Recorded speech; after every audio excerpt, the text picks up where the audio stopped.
Welcome to my channel. Today we are going to explore a super useful feature in AutoCAD, adding more hatch patterns. You might have noticed that the default hatch patterns are somewhat limited, but don't worry, I'm going to show you how to easily add more hatch patterns to fit your design needs. Let's get started. First, download the custom hatch patterns from the link in the description box. Next, open AutoCAD. In the Files tab, you will see an Add button. Click that and a patch dictionary will open. Just browse for the folder where you saved your custom hatch patterns.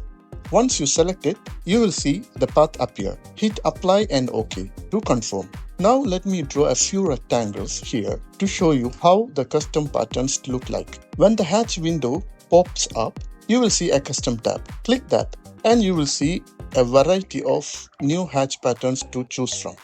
If you want even more patterns, you can download them from cadhatch.com. Just extract them into a folder and follow the same steps that we have covered. Easy, right? I hope you found this tutorial very helpful. Don't forget to like and comment below if you have any questions or need more tutorials.